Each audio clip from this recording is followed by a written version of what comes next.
नमस्कार। आइए आज की बातचीत की शुरुआत करते हैं हिंदी के मशहूर रचनाकार सूर्यकांत त्रिपाठी निराला की कविता मातृवंदना से। नर जीवन के स्वर्ग सकल बलि हूँ तेरे चरणों पर माँ, मेरे श्रम सिंचित सब फल। जीवन के रथ पर चढ़कर सदा मृत्यु पथ पर बढ़कर महाकाल के खरतर शर सह सकूं, मुझे तू कर दृढ़तर। जागे मेरे उर में तेरी मूर्ति अश्रु जल धौत विमल, दृग जल से पाबल बलि कर दूं। जननी जन्म श्रम संचित फल, बाधाएं आए तन पर, देखो तुझे नयन भर। मुझे देख तू सजल ध्रुवों से, अपलक डर के शतदल पर। क्लेद युक्त अपना तन दूंगा, मुक्त करूंगा तुझे अटल। तेरे चरणों पर देकर बलि, सकल श्रेय श्रम संचित फल। दोस्तों, स्वतंत्रता की पीड़ा की अनुभूति जिन्होंने की है, आइए सर्वप्रथम उनको प्रणाम करते हैं और एक कदम संविधान की ओर बढ़ाते हैं। Let's have a look at the constitutional rights in the Indian Constitution. During our freedom struggle, the leaders of the freedom movement had realized the importance of rights and demanded that the British rulers should respect rights of people. Motilal Nehru Committee had demanded a Bill of Rights as far back as in 1928. It was therefore natural that when India became independent and the constitution was being prepared, there were no two opinions on the inclusion of protection of rights in the constitution. The constitution listed the rights that would be specially protected and called them fundamental rights. The word fundamental suggests that these rights are so important that the Constitution has separately listed them and made them special provisions for their protection. The fundamental rights are so important that the Constitution itself ensures that they are not violated by the government. Fundamental rights are different from other rights available to us. While ordinary legal rights are protected and enforced by ordinary law, fundamental rights are protected and guaranteed by the Constitution of the country. Ordinary rights may be changed by the legislature by ordinary process of lawmaking, but a fundamental right may only be changed by amending the Constitution itself.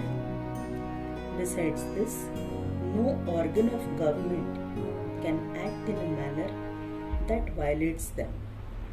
Judiciary has the powers and responsibility to protect the fundamental rights from violations by the actions of the government.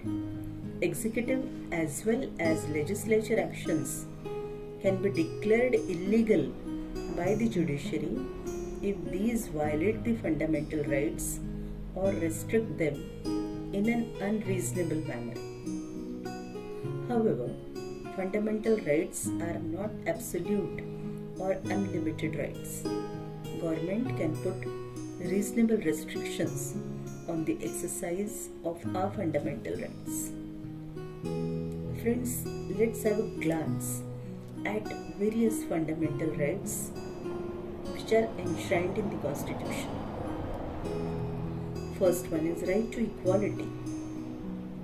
It includes equality before law, that is equal protection of laws. Then prohibition of discrimination on grounds of religion, race, caste, sex or place of birth. This gives equal access to shops, hotels, wells, tanks, bathing ghats, roads, etc. equality of opportunity in public employment. Another is abolition of untouchability, abolition of titles. Let's have a look at the right to freedom. This includes protection of right to freedom of speech and expression, assemble peacefully, form associations and unions, move freely throughout the territory of India, reside and settle in any part of India, practice any profession or to carry on any occupation, trade or business, protection in respect of conviction for offences, right to life and personal liberty, right to education, right protection against arrest and detention in certain cases, right against exploitation.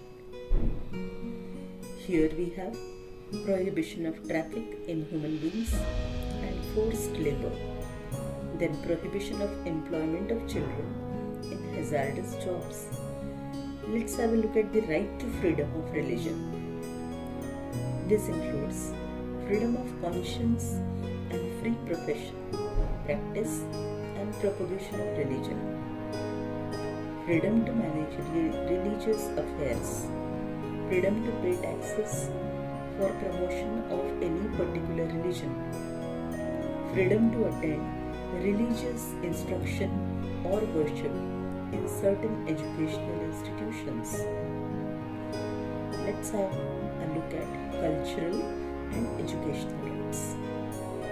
Protection of language, culture of minorities. Next is right of minorities to establish educational institutions. And the last, right to constitutional remedies. Here we have right to move the courts to issue directions, orders, writs for enforcement of rights. One would agree, friends, that our constitution contains very impressive list of fundamental rights. But merely writing down a list of rights is not enough. There has to be a way through which they could be realized in practice and defended against any attack on these rights. Right to constitutional remedies, that was the last one, is the means through which this is to be achieved.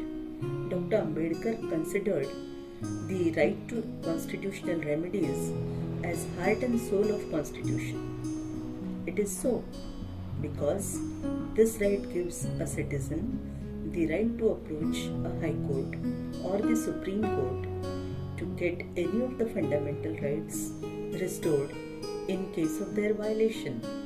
The Supreme Court and High Courts can issue orders and give directives to the government for the enforcement of these rights. The courts can issue various special orders known as writs.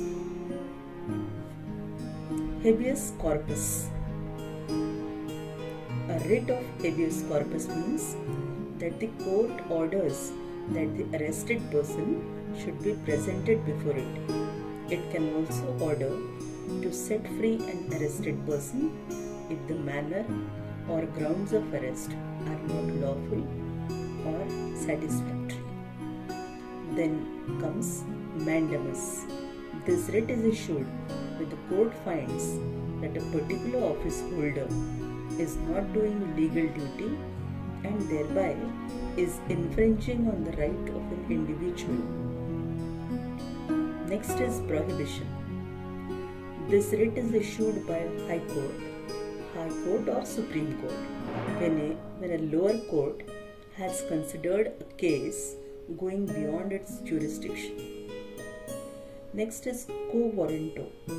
If the court finds that a person is holding office but is not entitled to hold that office, it issues the writ of quo warranto and restricts that person from acting as an office holder.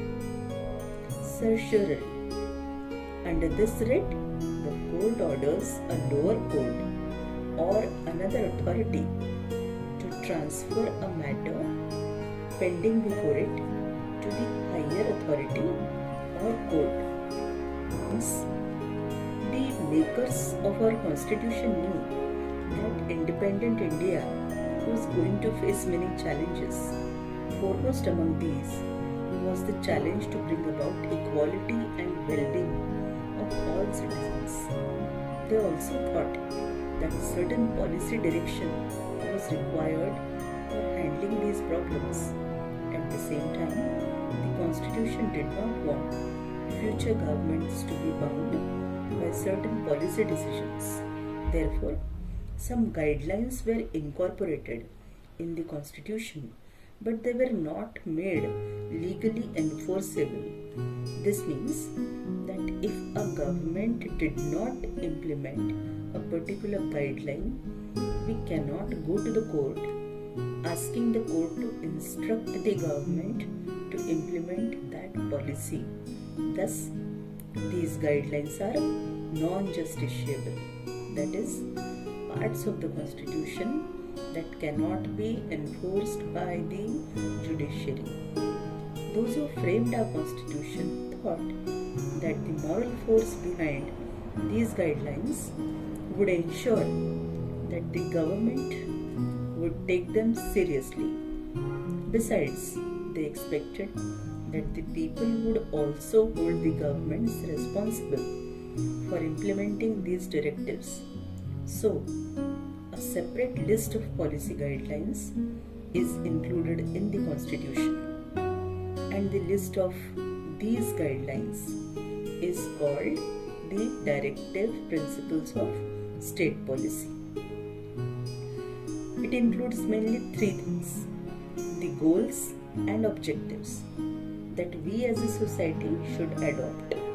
Second, certain rights that individuals should enjoy apart from the fundamental rights. And the third one, certain policies that the government should adopt. The governments from time to time tried to give effect to some directive principles of state policy.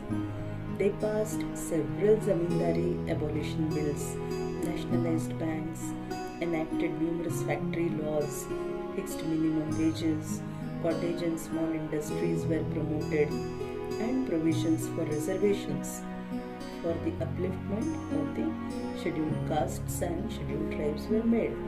Such efforts to give effect to the directive principles include the right to education, formation of Panchayati Raj institutions all over the country, partial right to work under employment guarantee scheme, and the midday meal scheme. आपण आजचा video संपवण्याआधी शेवटी एक जाणून घेऊया की संविधानाच्या निर्मितीसाठी नेमका किती वेळ लागला. मंडळी, संविधान सभेनं 2 वर्ष 11 महिने 18 दिवस या दीर्घ कालावधीत संविधान पूर्ण केलं. भारताचे संविधान बनून तयार होत होतं, पण संविधान हे हस्तलिखित असावं अशी नेहरूंची इच्छा होती. बिहारी नारायण रायजादा यांना कॅलिग्राफीची कला अवगत असल्याने याची जबाबदारी त्यांना देण्यात आली. संविधान लिहिण्यासाठी 254 दौत आणि 303 पेन वापरण्यात आले. शेष पुन्हा कधीतरी. नमस्कार.